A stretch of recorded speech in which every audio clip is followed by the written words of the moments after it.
Hello, everybody. We'll go straight to questions today. Let's begin with Mike Griffith, and then we'll go to Anthony Dasher. Hey, Coach, I guess I'd ask you, what's been the area emphasis this week? The area of emphasis? Yes, sir. Physical contact, toughness, execution, the same area of focus every week in football, right? You got to out-block, out-tackle, out-compete. It really hasn't been a unique circumstance because, we have a normal protocol we go through. Monday, we practice. Tuesday was a get-after it day, and we got after it. Kids had great energy. They're excited. They got a lot of respect for Arkansas. And, the same areas, we got to be explosive and not give up explosives, and we got to create turnovers and not turn it over. So there's not a lot of different ways to say that. Coach, about Darnell and Tyrique, how are they looking 2 days in this week? Both up and down. They both practiced both days. I thought Tyrique looked better on Monday. He was quick moving around, and we got him on pitch count. They're only able to take limited reps from a standpoint of their foot gets sore as the volume goes up. Darnell struggled a little bit yesterday, but then he looked good today. I thought he did a good job today. And, both of them they've got a ways to go. I don't know if they'll be able to play in the game or not, but they're working towards it. I can promise you that. It's not just being cleared, it's everything else involved in it. It's from being behind, stamina, execution, getting them reps, and it's tough, I'll be honest with you. But I'm still very hopeful that they both can help us. Let's go to Mark Weiser and then to Dean Legge. Kirby, I want to ask you, do you think you know what you're going to get schematically from Barry Odom's defense, or is it more unpredictable than most that you go against? Well, they've been able to change. They've had some different kinds of opponents this year. They've had, Rice. They've had Georgia Southern, which was, a little more option traditional stuff. And then they've had Texas and Texas A&M. So they have multiple packages they can do. Clemson had the same options. So, some of what they do is similar to us, and some of what they do is not. So you have to prepare for more things when you play somebody like that. He does a really good job, of being able to change it up and be multiple. Kirby, and on Saturday, 8 of your most 17 games will have been with Georgia in the top 10 facing a top 10 opponent. 8 of 17. What's that say about your program, and what kind of difficulties does that bring? 8 of the last 17? Is that what you're saying? Of the most recent 17, that goes back to LSU 19. So it's not all, in one season, obviously, but 8 of 17. It probably says most about our conference, I guess. And I know not all those are conference games because there's probably some bowl games mixed in there. But, that's where Georgia should be, right? It should be playing in marquee games, marquee matchups to be two.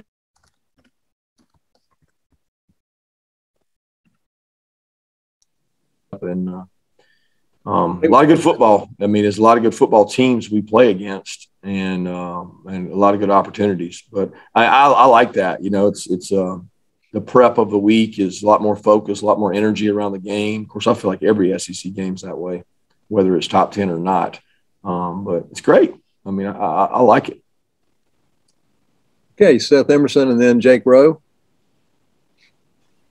Kirby, lots been made about Jordan Davis was kind of overlooked except by you guys, and you guys saw something in him. We're seeing that also, I think, with guys like Ladd McConkey and A.D. Mitchell and some other guys, that it's not so much that you got under-recruited guys and developed them, but they come in and they play earlier than people expect. Does that speak to how much you guys trust your own scouting and evaluation versus what others may think?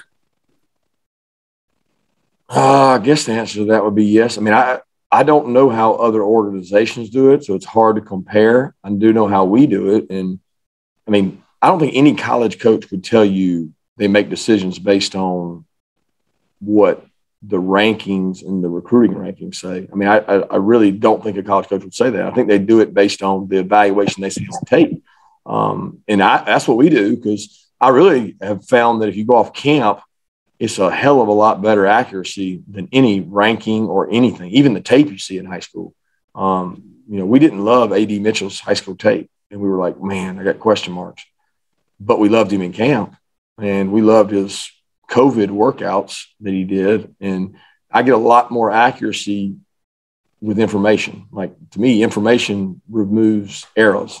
And we're in a game of not making mistakes, right? We're trying to get the right kind of kids. I'm talking about mentally and physically. And we go through a lot of evaluation. I don't think, and I don't know this for certain, but I don't think a lot of teams do the evaluation process as deep as others. Some people fall in love with a player because of a play, and then they just go recruit them. But we don't do that here. We watch a lot of tape, and I'm on my coaches all the time that, hey, the tape and the camp is going to speak volumes to who they are. Trust your evaluation. And we worry about the ones we get, not the ones we don't. And it's helped us. Now, we've been wrong. We've made mistakes as much as anybody, but I do think that character matters more now than ever. And, guys like Ladd, they do a tremendous job and have speed. And I'm like, shoot, man, why would this guy not be a good player? He is.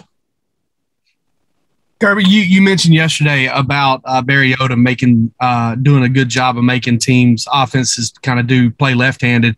How hard do you guys work on that, both sides of the ball, making defenses, making offenses play left-handed? How big of a factor is that when you guys are game planning for an opponent, just making sure that they do something maybe they're not comfortable doing?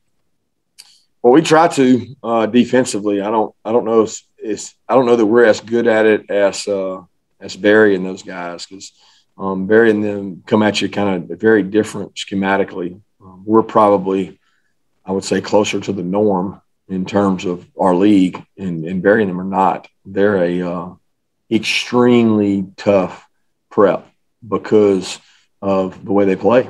It's just different. I can't explain it to you. You have to watch the tape. Their kids play extremely hard, extremely physical. The strain is enormous, and if you don't match their strain, you're going to have a frustrating day.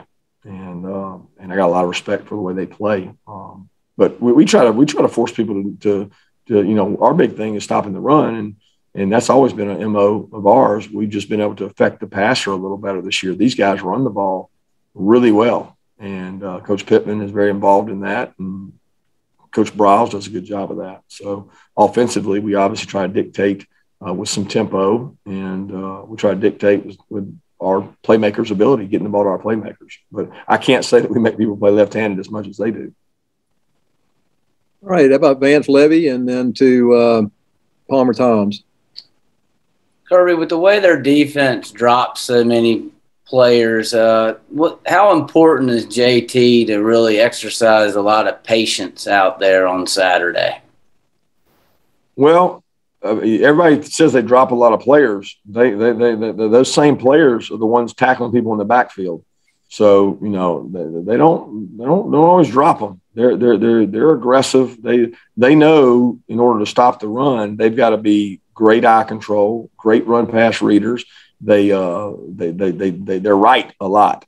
Like their kids understand the game. They trigger on runs, and they're really elite at beating blocks.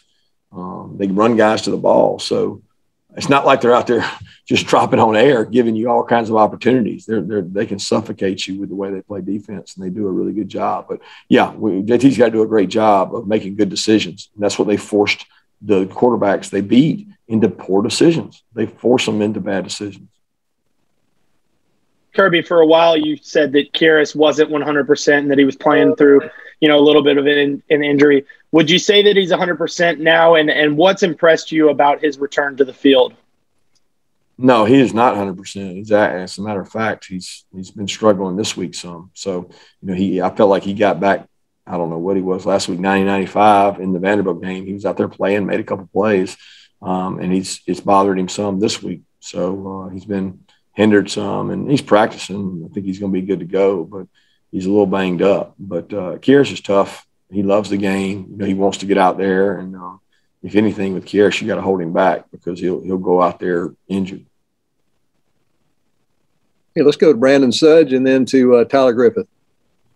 Hey, Kirby, kind of following up on Tyrique here, kind of a two-parter. But first off, taking the injury out of it, I mean, how has Latavius kind of made that tough going into spring practice when you guys were trying to figure out that star spot who would win the job?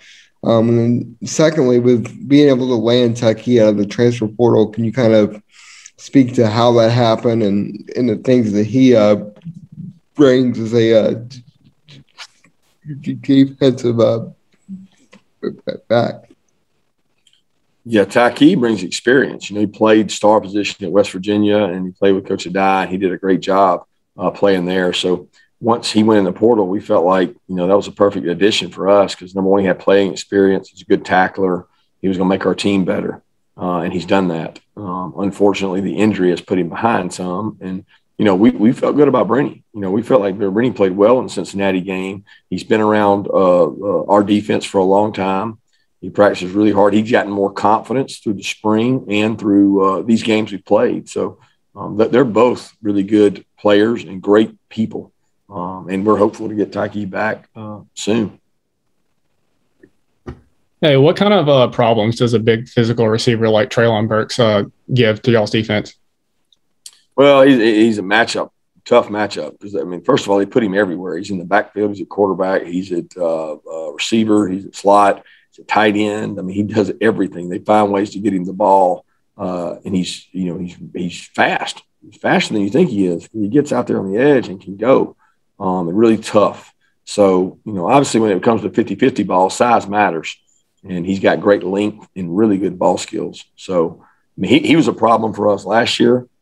He's been a problem for the SEC for a while, and he's a really good football player.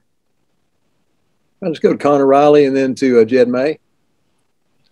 Hey, Kirby, how has Jalen Carter grown as a player now, being in his second year, and what kind of progressions has he made as he continues to try to become a better player? He's more confident in the system, I think, more confident in his ability. Obviously, he's taking more reps, so he understands the defense better, but he's playing quicker to me. You know, there was a time where he got a little heavy towards the end of last year, and he's really quick now. He's athletic. You know, he can move and disengage blockers, really powerful. You know, this guy was a really good basketball player, could dunk and do things, and he plays with power when he strikes people. We're excited about the way he's playing. He's gotten better and grown as a player, and he's got two great role models there in Jordan and Devontae.